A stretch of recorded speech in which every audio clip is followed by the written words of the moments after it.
Hello students, आज मैं आपको अपहोल्स्ट्री के बारे में बताऊंगी कि किस तरीके से अपहोल्स्ट्री इंटीरियर डिज़ाइनिंग में और फर्नीचर को खूबसूरत बनाने में और कंफर्ट में इम्पॉर्टेंट होती है।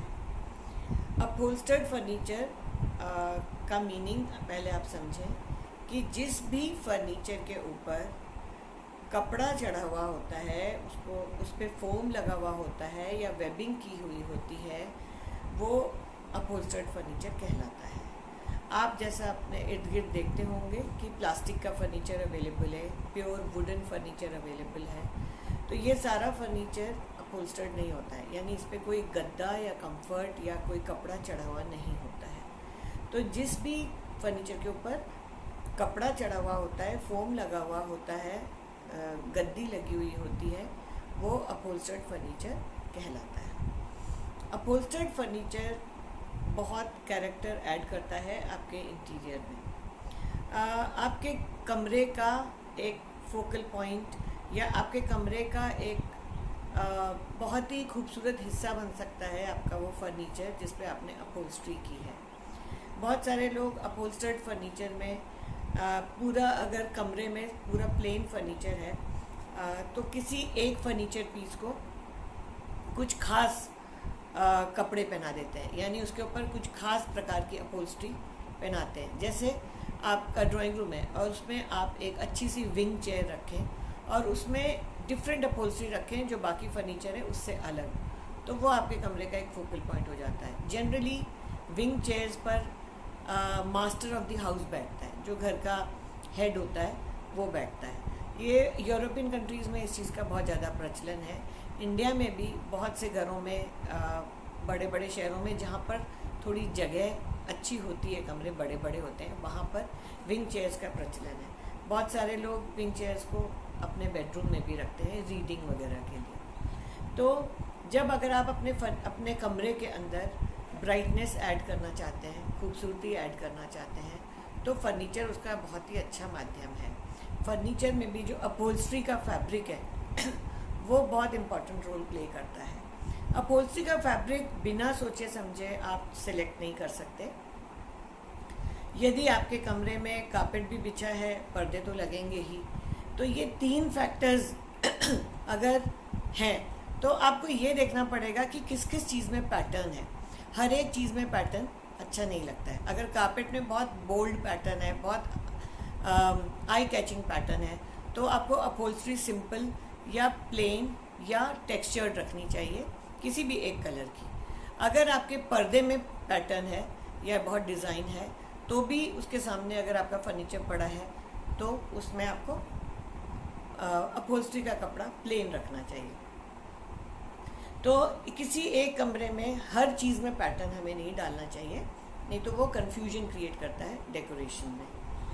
अपहोल्स्ट्री के कपड़े फर्नीचर के साइज़ पे भी डिपेंड करते हैं। अगर आपका फर्नीचर का साइज़ छोटा है, छोटी चेयर है, छोटा सोफ़ा है, जगह के हिसाब से अगर फर्नीचर का साइज़ छोटा है, तो जो आप अपहोल्स्ट्री का कपड़ा चुन रहे हैं उसमें जो पैटर्न होगा वो भी आपको छोटा ही लेना चाहिए, क्योंकि किसी भी अपहोल्स्ट्री के कपड़े में यदि बड़ा पैटर्न है तो वो छोटी सीट पर अगर आप उसको लगाएंगे तो कंप्लीट पैटर्न दिखाई भी नहीं देगा। इसलिए छोटे फर्नीचर के लिए हमें छोटा पैटर्न ही लेना चाहिए। और यदि कमरा बड़ा है और बड़े गद्देदार, मोटे मोटे हत्थे वाले, बड़े बैक वाले, बड़ा बड़ा फर्नीचर लगा हुआ है, उसमें आप बड़े और बोल्ड पैटर्न वाले अपहोल्स्ट्री के कपड़े चुन सकते हैं। टेक्सचर एक बहुत ही अच्छा माध्यम है। अगर आपको प्लेन अपहोल्स्ट्री लगानी है तो उसमें आप टेक्सचर भी यूज़ कर सकते हैं। टेक्सचर यानी कपड़े का पोत, उसको अगर छूने से और आँख से देखने से जो हमें उसमें डिफरेंट इफ़ेक्ट्स महसूस होते हैं, उनको हम टेक्सचर्स कहते हैं। जैसे जूट का अपना एक टेक्सचर होता है, वेलवेट का अपना टेक्सचर होता है, शनील का अपना होता है, सुएड का अपना होता है, कॉटन का अलग होता है, सिल्क का अलग होता है। तो हर कपड़े का टेक्सचर डिफरेंट होता है और टेक्सचर सजावटी बहुत खूबसूरत माध्यम है। बहुत से घरों में बहुत सिल्की वॉल्स करके या कोई मेटालिक पेंट में वॉल करके और उसके आगे जूट के फैब्रिक से अपहोल्स्ट्री करते हैं, तो ये बहुत बड़ा कॉन्ट्रास्ट है। एक चीज़ बहुत फाइन है, दूसरी रफ़ है। रफ़ का मतलब ये नहीं है कि जिस जूट फैब्रिक को आप अपनी अपहोल्स्ट्री में लगाएंगे वो आपको चुभेगी। उसका जो टेक्सचर होता है वो अपने को दिखने में रफ़ लगता है, लेकिन अगर आप उसको बैठेंगे तो वो काफ़ी फाइन होता है, चुभता नहीं है। तो टेक्सचर बहुत इंपॉर्टेंट रोल प्ले करते हैं। स्वेड होता है जैसे, उसका अपना एक टेक्सचर है, नॉन वोवन फैब्रिक है। कॉर्ड्रॉय है, कॉर्ड्रॉय अलग टेक्सचर है, उसमें पतली पतली स्ट्राइप्स दिखाई देती हैं। सिल्क बहुत ही रिच फैब्रिक है, और जहाँ भी आपको बड़ा राजसी इफ़ेक्ट देना है या बहुत फाइन इफ़ेक्ट देना है, बहुत रिच इफ़ेक्ट देना है, वहाँ पे सिल्क को यूज़ किया जाता है अपहोल्स्ट्री में। इसी तरह जहाँ पे आपको क्लासी और अगेन रिच इफ़ेक्ट देना है, वहाँ पे वेलवेट भी बहुत यूज़ होता है। तो बहुत बार लोग कर्टन और अपहोल्स्ट्री में सेम फैब्रिक यूज़ करते हैं, कॉम्बिनेशन, मतलब सेम, दोनों में सेम कपड़ा यूज़ होगा और कारपेट होगा वो अलग होगा। तो हो सकता है कि अपहोल्स्ट्री और कर्टन प्लेन हो और आपका जो कारपेट है वो किसी खास टर्किश या पर्शियन डिज़ाइन का हो या किसी मॉडर्न बोल्ड डिज़ाइन का हो, उसके साथ ये बहुत अच्छा मैच करेगा। तो मैंने आपको बताया कि किस तरीके से टेक्सचर और पैटर्न का असर पड़ता है सजावट पर।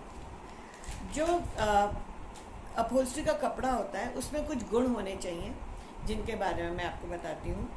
जैसे कि पहला गुण है कॉन्ट्रैक्शन। कॉन्ट्रैक्शन वो गुण है कि जब हम अपने किसी भी सोफ़े पे कपड़ा चढ़ाते हैं और उस पर बैठते हैं तो उस पर दबाव पड़ता है। जब हम बैठते हैं तो उस पर दबाव पड़ता है, उस दबाव से कपड़े में खिंचाव पैदा होता है। तो और जब हम उसके ऊपर से बैठ के उठते हैं तो वो अपने पुराने शेप में वापस आ जाना चाहिए। इसको कहते हैं कॉन्ट्रैक्शन, यानी इलास्टिसिटी। तो जब हम बैठते हैं वो उस दबाव को सहन कर ले और जब हम खड़े हों तो वापस वो अपने पुराने शेप में आ जाए। ये कॉन्ट्रैक्शन का गुण अपहोल्स्ट्री के कपड़े में अवश्य होना चाहिए, अन्यथा उस कपड़े में सल पड़े हुए रहेंगे, आपके उठ के जाने के बाद भी उसमें सल पड़े रहेंगे। इसका मतलब है कपड़ा जो है वो खूब टाइट बुना हुआ होना चाहिए। तो ये पहला गुण है। दूसरा गुण है कलर फास्टनेस। कपड़े को कलर फास्ट होना बहुत ज़रूरी है। बहुत से कमरे या घरों में ऐसी जगह पे फर्नीचर रखा रहता है जहाँ पे खिड़की से बहुत ज़्यादा धूप आती है या बहुत ज़्यादा रोशनी आती है। तो ऐसी जगह यदि आपका सोफ़ा या जो भी फर्नीचर है वो पड़ा है, अपहोल्स्टर्ड फर्नीचर, तो उसके ऊपर धूप और गर्मी के कारण उस जगह का रंग उड़ जाएगा। तो जो कपड़ा है अपहोल्स्ट्री का, उसमें कलर फास्टनेस का गुण होना बहुत ज़रूरी है, जिससे कि वो धूप सहन कर सके, गर्मी सहन कर सके, लेकिन कपड़ा फेड नहीं हो। तीसरा इसका जो पॉइंट है वो है स्टेन रेजिस्टेंस। कपड़ा हमको इस तरीके का सिलेक्ट करना चाहिए कि यदि उस पर कुछ गिर जाए तो उसमें कोई भी दाग ना पड़े, यानी कपड़ा या ड्रॉपलेट्स हैं या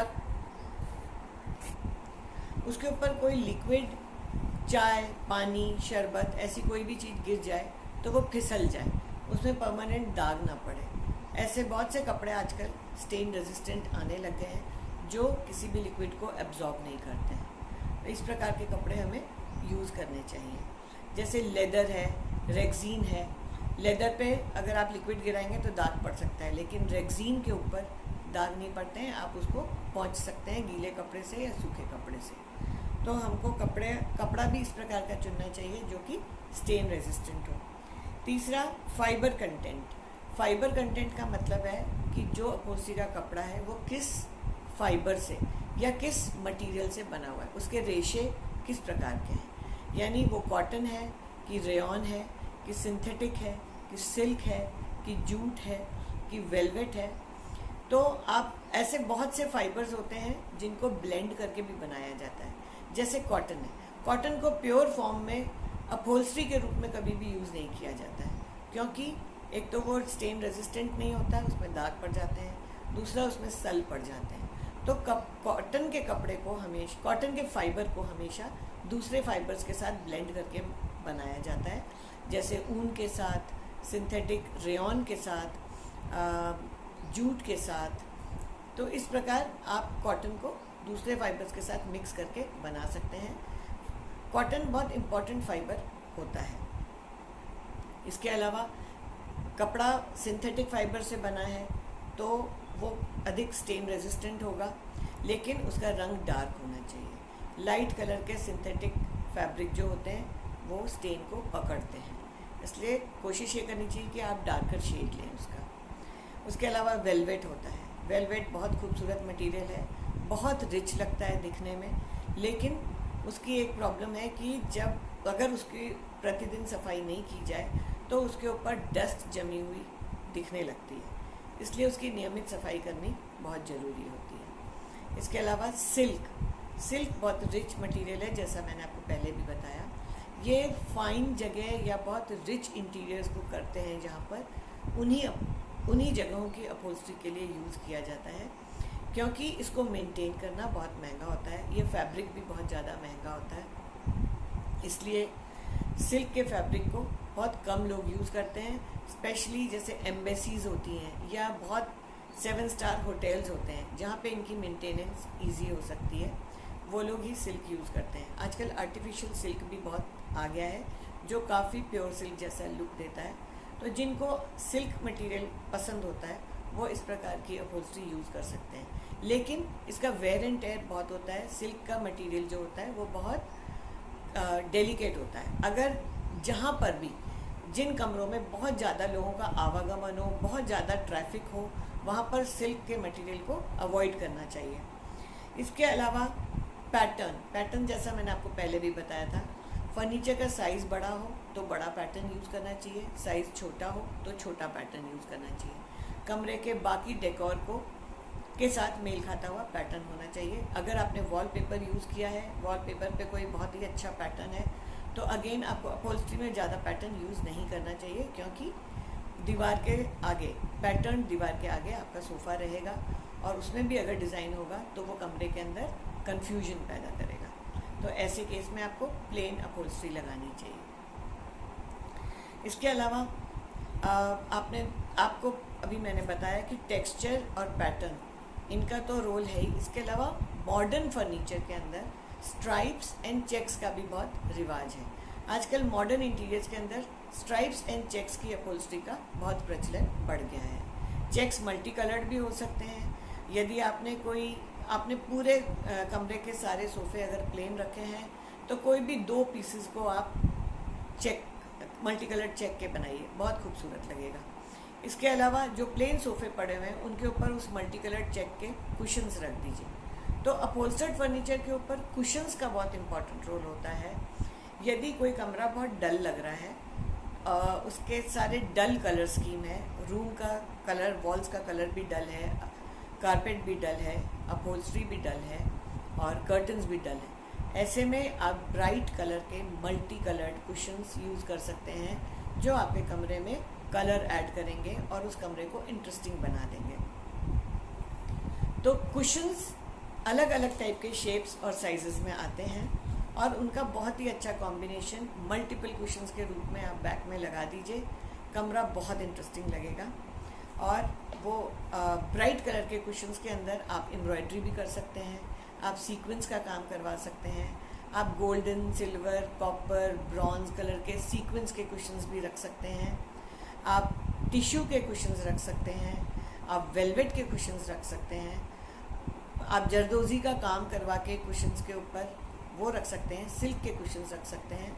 तो कुशन्स आपके प्लेन कमरे या प्लेन डेकोरेशन में इंटरेस्ट पैदा कर देंगे।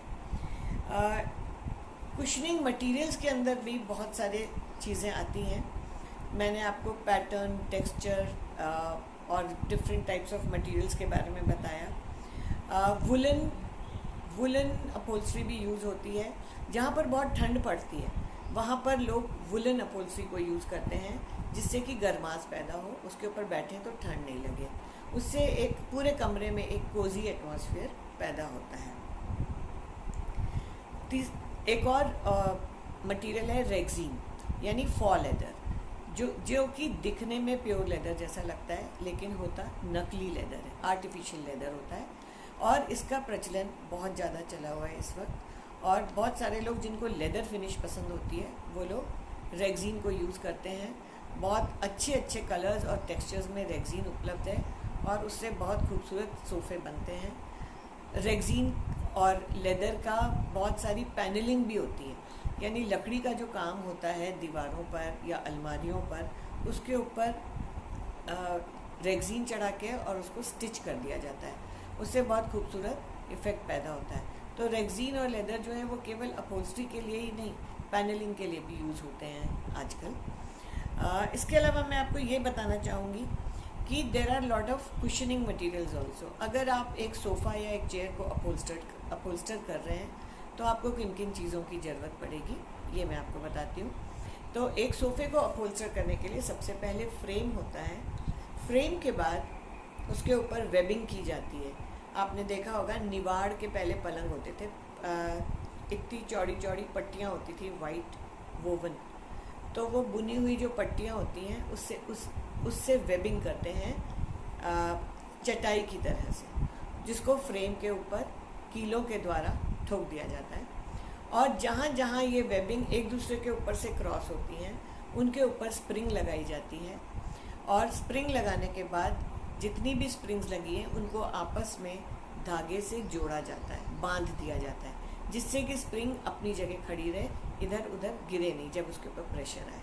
फिर जो स्प्रिंग की हाइट है उसके बीच में कॉयर या किसी भी प्रकार का रेशा भर दिया जाता है, जिससे कि वो हॉलो जगह जो है वो भर जाए, और एक पतली लेयर स्प्रिंग के ऊपर भी लगा दी जाती है। उसके बाद कोई भी प्रकार का कपड़ा, मसलिन या जूट का कोई भी मटेरियल है, उससे उसको ढक दिया जाता है। तो इस तरीके से जो इसके अंदर जितनी भी अनटाइडीनेस है वो पैक हो जाती है और आपको फिनिश्ड इफेक्ट दिखाई देता है।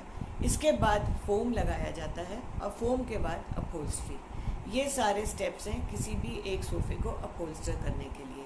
यही स्टेप्स बैक पे भी अप्लाई होते हैं। सोफ़े का अगर बैक है उसके ऊपर भी यही स्टेप्स अप्लाई होते हैं। तो अपहोल्स्ट्री का जो फिनिश्ड लुक है, अगर हम कभी भी आप किसी सोफ़े को रेनोवेट होते हुए देखेंगे तो आप देखेंगे कि कपड़ा जब उसका उतारा जाता है तो उसमें आपको ये सारे चरणबद्ध तरीके से दिखाई देंगे। आपको स्प्रिंग दिखेगी, आपको कॉयर दिखेगा, आपको वेबिंग दिखेगी, और आपको मसलिन का कपड़ा दिखेगा, फोम दिखेगा और फाइनल क्लॉथ दिखेगा। तो इस तरीके से अपहोल्स्ट्री की जाती है।